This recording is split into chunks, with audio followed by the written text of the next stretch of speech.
Oi! Hoje a primeira parte da leitura conjunta de Grande Sertão Veredas, de João Guimarães Rosa, aqui no nosso projeto em 2018 de lermos toda a sua ficção.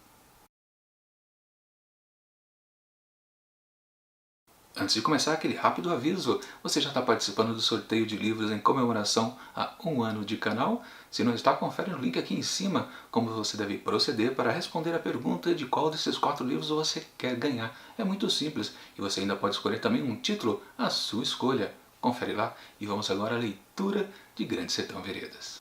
Pois bem, começamos agora a terceira fase do nosso projeto de lermos toda a ficção de João Guimarães Rosa neste ano. E como combinado lá no cronograma do projeto, que aliás eu deixo o link aqui em cima para você dar uma conferida de novo nas datas e nos títulos envolvidos, quais épocas do ano que eles aparecerão. Bom, lá eu combinei que seriam 25 páginas de Grande Sertão Veredas para essa primeira parte. E temos já uma pequena dificuldade, né? Você deve conhecer qual que é.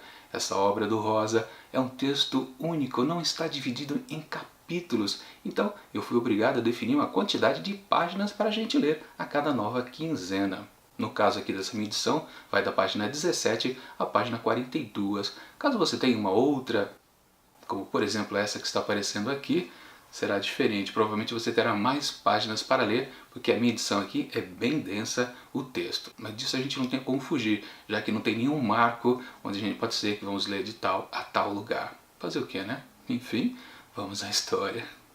Não nada. Tiros que o senhor ouviu foram de briga de homem, não. Deus esteja. Almejei mira em árvore, no quintal, no baixo do córrego, por meu acerto. Tudo disso faço. Gosto. Desde mal em minha mocidade. Daí vieram me chamar. Assim começa Grande Sertão Veredas, que já nos apresenta um narrador que a gente não sabe exatamente quem é e que se dirige a um interlocutor que também não sabemos a identidade. Em todo caso, parecem 2 homens. No caso, o narrador, um homem um pouco mais velho. E logo ele começa a contar um causo. Aliás, já definindo bem, né? Grande Sertão Veredas é uma sucessão de pequenas histórias, esses causos, e muitas vezes a gente está acompanhando elas e tem aquela vontade de saber um pouquinho mais, mas o Rosa não entrega tudo não. Ele conta o pedaço que precisa, depois ele já parte para outra. Pelo jeito, todo livro será assim, e é muito bom, viu? Mas enfim, este caos desta vez. Um dia chegaram na casa dele e pediram uma arma. O motivo é que nascerá um bezerro bem deformado e acharam que aquilo era uma representação do demônio. Não tiveram dúvida, foram lá e pum, mataram o animalzinho. E disso resulta que esse narrador já começa a nos apresentar 2 grandes cenários aqui de Grande Sertão Veredas. O primeiro é a própria Veredas, as gerais, o sertão, um cenário físico. E outro grande cenário, com certeza, é o homem, com as suas superstições, suas crenças e com certeza a sua violência. Isso tudo ali no primeiro parágrafo. Já no segundo, ele começa a discorrer sobre a existência do demônio. Ele mais ou menos meio que não crê muito nisso, mas é bem mais ou menos mesmo. E através de causos, pequenas historinhas que ele vai contando, a gente fica sabendo os extremos de como a maldade, talvez, do demônio influencia o homem. Seja para ele ser bom e passar a ser mal, quanto ser mal e passar a ser bom depois que se arrepende um pouco do que fez na vida. Um balanço bem interessante. E nisso as páginas vão passando e você pode até se perguntar, afinal de contas, sobre o que trata essa história aqui de Grande Sertão Veredas? Qual é o principal, o fio condutor? Temos o palco que a gente falou lá na frente, né? Palco físico e o palco existencial, digamos assim, dos homens. Mas qual é o enredo da história? É difícil perceber. Rosa não entrega logo e você tem uma sucessão de personagens ali que você não sabe se você deve prestar atenção neles ou não. Até que chega um muito interessante. Mas antes é preciso dizer que esse narrador aqui, a gente descobre ali no meio dos causos que ele fora um jagunço. E nisso de ser jagunço, ele se questiona se há uma grande maldade nele por ter sido isso na vida. Isso também foi coisa de demônio, né? Mas enfim, enquanto ele praticava a jagunçagem, ele pertencia ao bando de um homem chamado Medeiro Vaz. que com o tempo constituiu um grupo bem forte de cerca de 60 homens, chamados de Medeiro Vazes. E lá numa dessas aventuras, junto com outro jagunço, ele foi emboscado e praticamente estava à beira da morte, tomando tiro e tudo. Já caído ao chão, ele me vem com um grande pensamento, uma lembrança de uma pessoa muito importante, um personagem, né? Desse trecho aqui que eu vou ler para vocês. É um pensamento dele, né? Na figura do como narrador, né? E ali caído ele já pensava, concebi que vinham, me matavam, me fazia mal, me importei não. Assim, uns momentos, ao menos eu guardava licença de prazo para me descansar, conforme pensei em Diadorim. Só pensava era nele. Um João Congo cantou: eu queria morrer pensando em meu amigo Diadorim. Mano, ó mão, que estava na Serra do Pau-Arco, quase na divisa baiana, com nossa outra metade dos só Candelários. Com meu amigo Diadorim, me abraçava, sentimento meu ia, voava reto para ele. Ai, ai, mas que essa minha boca não tem ordem nenhuma, estou cantando fora coisas divagadas. Isso é uma grande declaração para esse interlocutor que está ouvindo ele, né? Ele está lembrando e meio que se percebe, peraí, o que eu estou contando para você, essas minhas confidências. Lembra que eu falei que muitas histórias foram passando por aqui? Esse Diadorim apareceu lá pela página 8ª, ou seja, já tinha rolado um monte de causo antes desse daqui. Mas só por esse deslize aqui do narrador para o seu ouvinte, a gente já percebe que há um grande sentimento dele por aquele amigo que também era jagunço, o Diadorim. E lá pra frente ele comenta como era viver ali no meio dos jagunços do Medeiro Vaz. O grupo meio que já aceitava. E olha só o que ele comenta lá daquela época. Eu estava todo o tempo quase com o Diadorim. Diadorim e eu, nós dois, a gente dava passeios. Com assim, a gente se diferenciava dos outros, porque jagunço não é muito de conversa continuada nem de amizades estreitas. Ah bem, eles se misturam e desmisturam, de acaso, mas cada um é feito um por si. De nós dois juntos ninguém nada não falava, tinha uma boa prudência. Dissesse um, caçoasse, digo, podia morrer. Mas isso era óbvio, né? Com um bando de homens e ali 2 cabras marrudos, ninguém podia falar nada, era óbvio, né? Ninguém ia reclamar, vocês estão muito tempo junto aí, né? Tá meio um negócio meio esquisito. Não, ninguém ia bulir com eles, né?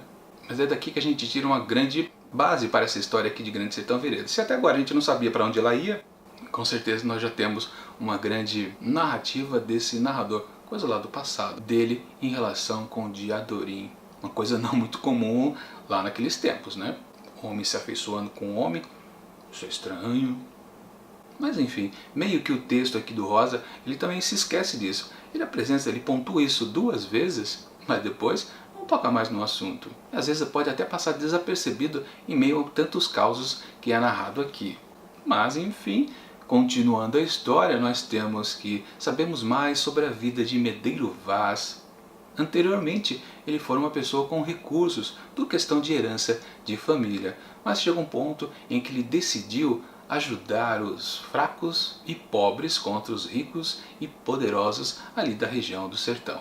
E para isso, ele se dispôs de tudo o que ele possuía. Literalmente, ele tacou fogo na casa onde vivia, reduziu a cinzas, inclusive apagou qualquer referência onde estavam enterrados seus parentes. Sim, ele não queria nenhuma espécie de vingança por qualquer ato que ele fizesse em favor dos outros, sequer bulir com os restos mortais de sua família. Ele realmente se entregou a essa vida de jagunçagem. Aliás, ele tinha um companheiro muito bom, um parceiro nesta obra, que era Joca Ramiro. Só que ele não foi tão radical quanto ele e manteve família. Um certo risco, é verdade. Aliás, a gente já vai conhecer daqui a pouco um parente dele, óbvio. E sim, Medeiro Vaz e Joca Ramiro também é um fio condutor aqui dessa história de Grande Sertão Veredas. Porque mais para frente a gente acaba descobrindo que Medeiro Vaz quer uma vingança contra a morte de Joca Ramiro. E para isso ele anda ali pelo sertão atrás, claro, de um dos mandantes, um tal de Hermógenes. Agora vamos combinar, né? Todas as informações e detalhes aqui da história parece que não tem um fio condutor, mas tudo começa a se adensar depois de um grande evento que acontece ainda nesse trecho que eu selecionei para a gente ler nesta quinzena, que é algo que acontece com o Medeiro Vaz. Ele faz uso dessas curandeiras que existem no sertão, que fazem previsões e dão conselhos. Ele pede que tragam uma velha chamada Ana dos Usa lá para o acampamento. Enquanto isso, o chefe está se aconselhando, o próprio narrador aqui da história vai lá para a casa da Ana dos Usa se encontrar com a filha dela, que é uma meretriz, e eles acabam fazendo aquilo que é preciso, né? Ele gosta da moça, enfim, não tem nada demais nessa história. Até que a velha retorna e acaba contando sem querer o que foi que Medeiro Vaz quis com ela. E ela conta, ela aconselhou a ele se dirigir com o bando para uma região chamada Piso do Sussuarão, onde eles poderão encontrar o tal do vilão aqui dessa história, o Hermógenes. Aliás, um vilão que não foi muito bem citado até agora. Apenas em 2 momentos a gente viu o nome, mas você não sabia que era alguma coisa importante. Sempre Rosa escondendo mais ou menos o jogo, né? Mas enfim, disso aí o narrador da história fica meio cabreiro em saber que ele vai ter que se dirigir lá para aquela região atrás de um sujeito que supostamente fez um pacto com o diabo. Também tem isso, uma informação também que foi pincelada no texto até agora. Mas enfim, ele retorna ao acampamento e acaba dizendo essa informação que ele conseguiu de fonte segura para o Diadorim, que não gosta nada disso, dessa informação, porque justamente ele já sabia disso, pois ele tem mais contato lá com o chefe, o Medeiro Vaz, e fica muito preocupado, dizendo que, poxa, a velha abriu o bico, isso pode estragar toda a operação, porque se o Hermógenes descobre que todo o grupo está se dirigindo para lá, claro que ele vai se precaver, né? Então, o Diadorim cogita matar a véia, inclusive a filha dela. O narrador da história fica meio possesso com essa notícia. Com essa ideia maluca, né, para falar a verdade, né? E aí temos a informação muito importante para esse livro do João Guimarães Rosa. O nome do narrador, Riobaldo. Enfim sabemos o nome dele, depois de 18 páginas. Sim, esse é um momento realmente marcante aqui para o começo da história praticamente, né? Sabemos enfim o nome do narrador, o nome de um personagem importante, que é o Diadorim, sabemos o nome do vilão, o Hermógenes. Sim, muitas coisas importantes. E outra também, descobrimos que Diadorim é filho de Joca Ramiro, o antigo parceiro de Medeiro Vaz. Ou seja, aquela história é uma história de vingança, tanto por parte do chefe do bando, quanto por parte ali do Diadorim. Uma vingança de família, uma vingança de amizade. E uma coisa também que é também colocada, salpicada no texto durante todo esse tempo, é que existem 2 grandes vilões. Não é só o Hermógenes, há um outro a mais que até agora não foi citado. Mas sim, temos outra coisa bem definida, bem marcante, resultante de toda essa situação por causa da Ana dos Usa. Nessa briga ali entre Riobaldo e o Diadorim, nós temos uma grande declaração do Riobaldo, quando ele diz lá para o seu interlocutor, né, que ouve as suas narrações, quando eles estão lá brigando, discutindo se deve ou não deve matar a velha e a filha. Riobaldo bate o pé querendo que não, ele mesmo não vai fazer isso, se quiser que vá o amigo Diadorim, né? Mas ele vai dizendo isso, tudo burlindo, esperei o que vinha dele, tinha um acesso de mim e eu sabia. O que compunha minha opinião era que eu, as loucas, gostasse de Diadorim. E também, recesso do modo, a raiva incerta, por ponto de não ser possível dele gostar como queria, no honrado e no final. Ouvido meu retorcia a voz dele, que mesmo no fim de tanta exaltação, meu amor inchou de empapar todas as folhagens e eu ambicionando de pegar em Diadorim, carregar Diadorim nos meus braços, beijar as muitas demais vezes, sempre. Ou seja, aqui uma grande declaração de amor, meio que porque rolou aqui uma certa ciumeira de ambas as partes, por parte do Riobaldo, de saber que o amigo de Diadorim já tinha aquela informação porque tinha mais contato com o chefe. Da parte do Diadorim, porque Riobaldo meio que estava lá na casa da véia Ana dos Usa, com certeza ele estava lá com a filha dele, a tal da meretriz. Ou seja, a partir desse ponto realmente sabemos que na verdade não é só o Riobaldo que gosta do Diadorim, mas também o Diadorim também gosta do Riobaldo. É uma coisa mútua. Aí lascou tudo, né? Um bando de macho em volta, isso não vai dar certo, né?